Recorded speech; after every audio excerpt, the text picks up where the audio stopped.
আসসালামু আলাইকুম রহমাতুল্লাহ। প্রিয় দর্শক, এই পবিত্র মহরম মাসের আজ পবিত্র জুমার দিন, দিনে অথবা রাতে যে কোনো সময় পবিত্র কোরআনের তাওবা ইস্তেগফারের ছোট্ট দোয়াটি অন্তত 100 বার পড়ুন। বিনিময়ে আল্লাহ তাআলা আপনার প্রতি সন্তুষ্ট হয়ে যাবেন। এই জীবনের ছোট বড় জানা অজানা সকল গুনাহ আল্লাহ তাআলা মাফ করে দিবেন। দুশ্চিন্তা পেরেশানি বিপদ মুসিবত দূর হয়ে যাবে। গায়েবীভাবে আল্লাহ তাআলা আপনাকে সাহায্য করবেন, গায়েবী রিজিক দান করবেন এবং 100 বার একটি দুরূদ শরীফের আমল করুন। আমল নামাই অসংখ্য পরিমাণে নেকি যুক্ত হবে, মিজানের পাল্লা ভারী হবে। নবীজি কাল কিয়ামতের দিন আপনার জন্য সুপারিশ করবেন। এছাড়াও আরও অসংখ্য ফজিলত রয়েছে। প্রিয় দর্শক, আজকের এই ভিডিওতে এমন একটি দুরূদ সম্পর্কে জানিয়ে দিব, যেই দুরূদ শরীফটি মাত্র একবার পড়লে 70 জন ফেরেশতা আমল নামাই 1000 দিন পর্যন্ত নেকি লিখতেই থাকবে। সুতরাং গুরুত্বপূর্ণ ভিডিওটি না টেনে সম্পূর্ণ দেখুন। আমাদের চ্যানেলের নতুন দর্শক হলে চ্যানেলটি সাবস্ক্রাইব করে পাশের বেল আইকনটি অল নোটিফিকেশন করে রাখুন। প্রিয় দর্শক, মহরম মাস হিজরি বর্ষের অন্যতম গুরুত্বপূর্ণ মাস। পবিত্র কোরআনুল কারিমে এবং হাদিস শরীফে এ মাসকে অত্যন্ত ফজিলতপূর্ণ বলা হয়েছে। এ মাসে বেশি বেশি পরিমাণে নফল রোজা ও তাওবা ইস্তেগফারের প্রতি উৎসাহিত করা হয়েছে।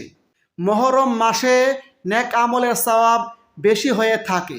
এ প্রসঙ্গে হাদিসে রয়েছে, নবীজি বলেছেন, রমজান মাসের পর সর্বশ্রেষ্ঠ রোজা হলো আল্লাহ তাআলার মাস, অর্থাৎ মহরম মাসের রোজা। প্রিয় দর্শক, এই পবিত্র মহরম মাসে কোরআন তেলাওয়াত, জিকির আজকার, তাসবিহ তাহলিল, দোয়া দুরূদ সহ বিভিন্ন নফল আমল বেশি বেশি পরিমাণে আজ পবিত্র জুমার দিন বা শুক্রবার, সপ্তাহের মধ্যে শ্রেষ্ঠ দিন। ইসলামের দৃষ্টিতে এই দিনের মর্যাদা ও ফজিলত অনেক বেশি। ফজিলতের কারণে এই দিনকে সাপ্তাহিক ঈদের দিন বলা হয়েছে। এ প্রসঙ্গে আল্লাহর রাসূল সাল্লাল্লাহু আলাইহি সাল্লাম বলেছেন, জুমার দিন সপ্তাহের মধ্যে শ্রেষ্ঠ এবং তা আল্লাহ তাআলার নিকট অধিক সম্মানিত। অপর হাদিসে রয়েছে, হযরত আবু হুরায়রা রাদিয়াল্লাহু আনহু থেকে বর্ণিত আছে, তিনি বলেন, নবীজি বলেছেন, সূর্য উদিত হওয়ার দিনগুলোর মধ্যে জুমার দিন সর্বোত্তম। এই দিনে আদম আলাইহিস সালামকে সৃষ্টি করা হয়েছে। এই দিনে তাকে জান্নাতে প্রবেশ করানো হয়েছে এবং এই দিনে তাকে জান্নাত থেকে বের করা হয়েছে। জুমার দিনের অন্যতম গুরুত্বপূর্ণ আমল হচ্ছে জুমার নামাজ আদায় করা। এ প্রসঙ্গে আল্লাহ তাআলা পবিত্র কোরআনে বলেন, হে মুমিনগণ, জুমার দিনে যখন নামাজের আজান দেওয়া হয় তখন তোমরা আল্লাহর শরণে দ্রুত ছুটে যাও এবং বেচাকেনা বন্ধ করো, এটা তোমাদের জন্য উত্তম যদি তোমরা বুঝো। জুমার নামাজের মাধ্যমে গুনাহ খাতা মাফ হয়। এ প্রসঙ্গে হাদিসে রয়েছে, হযরত সালমান ফারসি রাদিয়াল্লাহু আনহু থেকে বর্ণিত আছে, তিনি বলেন, নবীজি বলেছেন, যে ব্যক্তি জুমার দিন গোসল করলো, সাধ্যমতো পবিত্র হলো, তেল ব্যবহার করলো, ঘর থেকে সুগন্ধি ব্যবহার করলো, অতঃপর মসজিদে আসলো, সেখানে দুজন মুসল্লির মধ্যে ফাঁক করে সামনে এগিয়ে গেল না, নির্দিষ্ট পরিমাণে নামাজ পড়ল, অতঃপর ইমাম খুতবা শুরু করলে চুপ থাকলো, তাহলে আল্লাহ তাআলা তার 2 জুমার মধ্যবর্তী সময়ের গুনাহ মাফ করবেন। সুবহানাল্লাহ। অপর হাদিসে রয়েছে, নবীজি বলেছেন, 5 ওয়াক্ত নামাজ এক জুমা থেকে পরবর্তী জুমা, এক রমজান থেকে পরবর্তী রমজান মধ্যবর্তী সময়ের গুনাহ মাফ করে, যদি সে ব্যক্তি সব ধরনের কবিরা গুনাহ থেকে বিরত থাকে। প্রিয় দর্শক, এই পবিত্র জুমার দিনের অন্যতম আমল হচ্ছে নবীজির উপর বেশি বেশি পরিমাণে দুরূদ পড়া।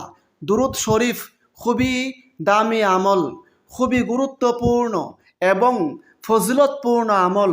দুরূদ পড়ার নির্দেশ দিয়ে আল্লাহ তাআলা পবিত্র কোরআনে বলেন, নিশ্চয়ই আল্লাহ এবং তার ফেরেশতাগণ নবীর প্রতি দুরূদ পাঠপূর্বক সালাম প্রেরণ করিয়া থাকে।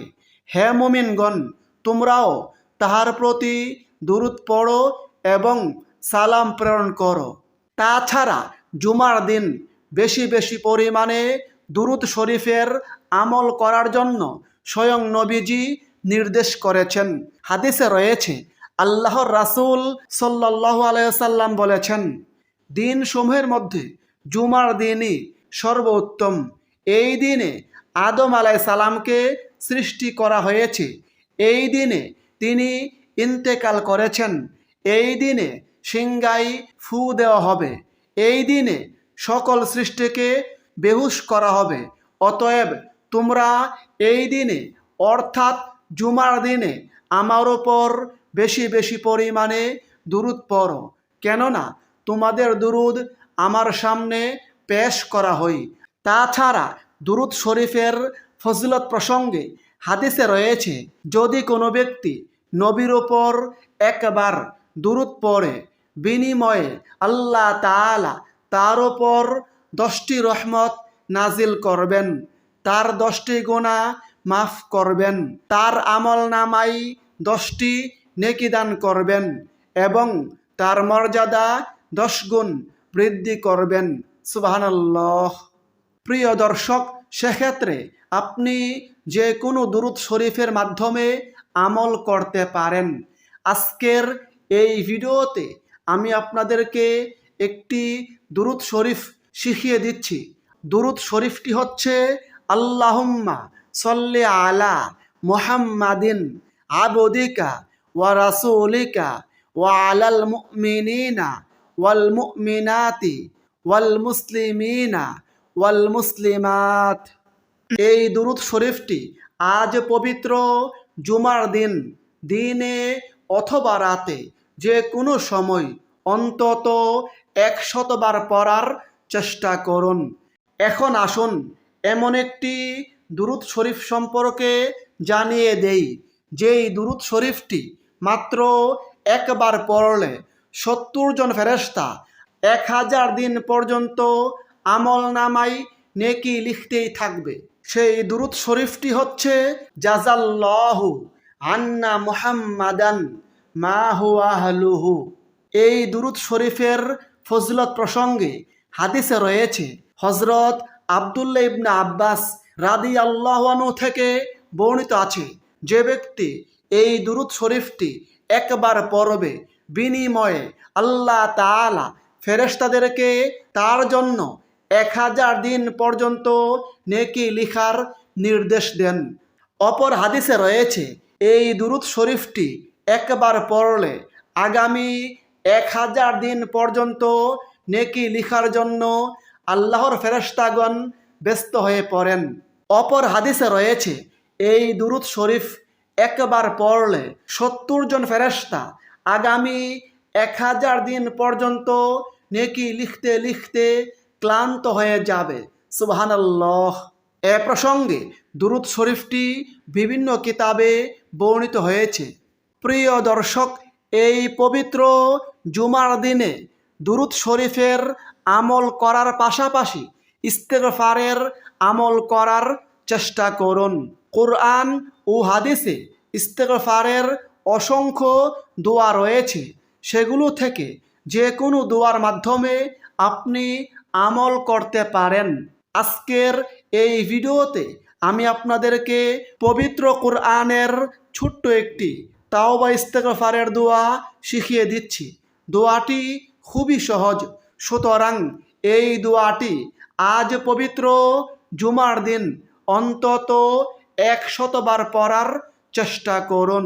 ইস্তেগফার এতই গুরুত্বপূর্ণ আমল যে আমাদের প্রিয় নবী প্রত্যেক দিন 70 থেকে 100 বার আল্লাহ তাআলার কাছে ইস্তেগফার বা ক্ষমা প্রার্থনা করতেন। এ প্রসঙ্গে হাদিসে রয়েছে, নবীজি বলেন, আল্লাহর শপথ, আমি প্রত্যেক দিন 70 বারে অধিক আল্লাহ তাআলার কাছে ইস্তেগফার বা ক্ষমা প্রার্থনা করি। অপর হাদিসে নবীজি বলেন, তোমরা আল্লাহর কাছে ইস্তেগফার করো, ক্ষমা চাও, আমি প্রত্যেক দিন 100 বার আল্লাহ তাআলার কাছে ইস্তেগফার বা ক্ষমা প্রার্থনা করি।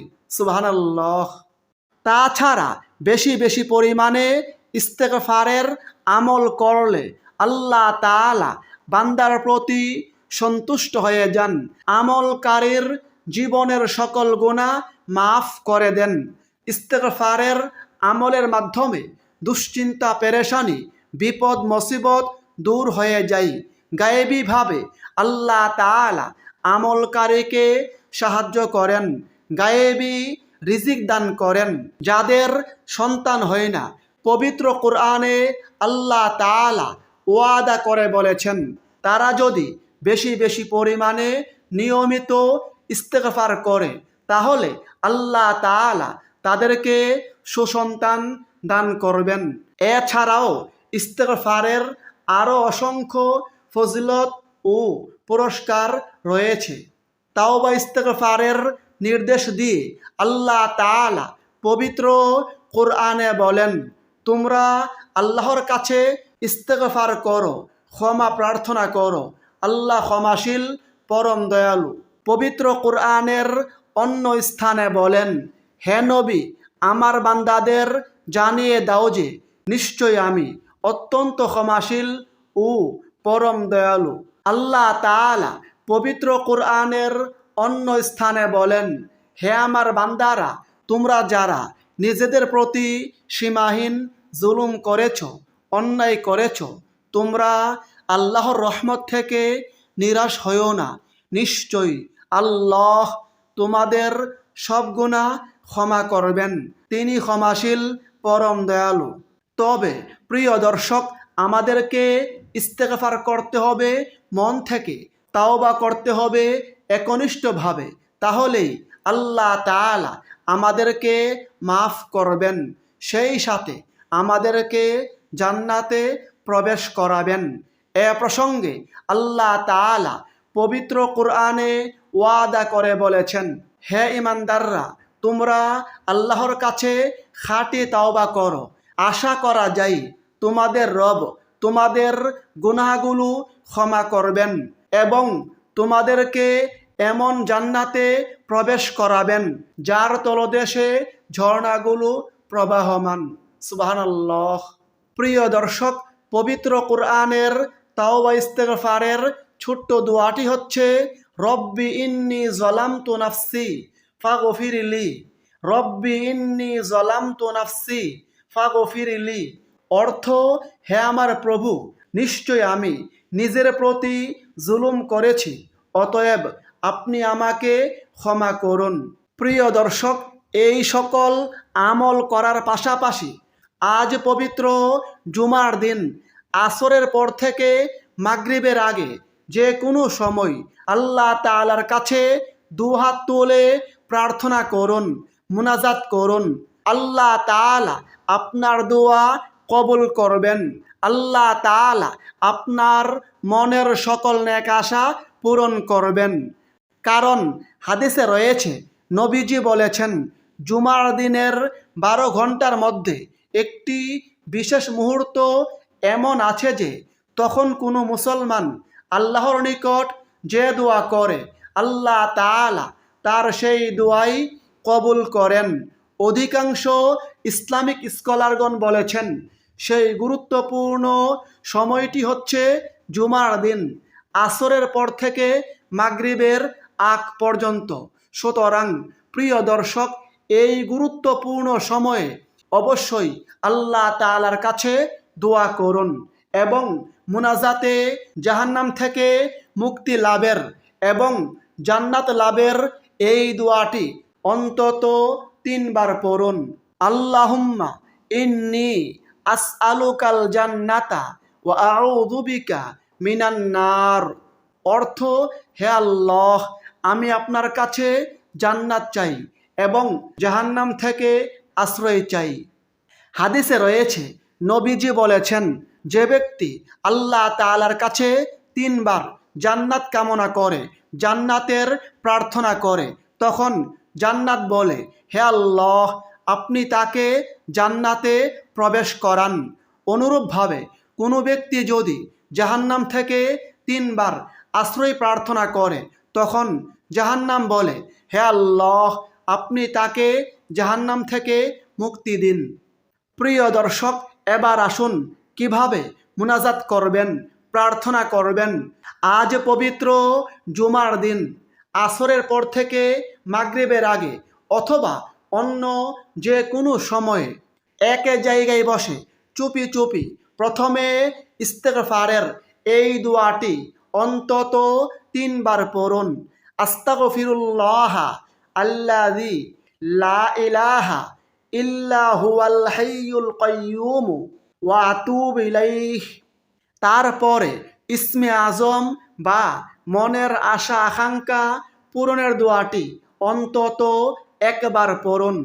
আল্লাহুম্মা ইন্নী আসআলুকা বিআন্নাকা আনতাল্লাহ লা ইলাহা ইল্লা আনতাল আহাদুস সামাদু আল্লাযী লাম ইয়ালিদ ওয়া লাম ইউলাদ ওয়া লাম ইয়াকুল লাহু কুফুয়ান আহাদ।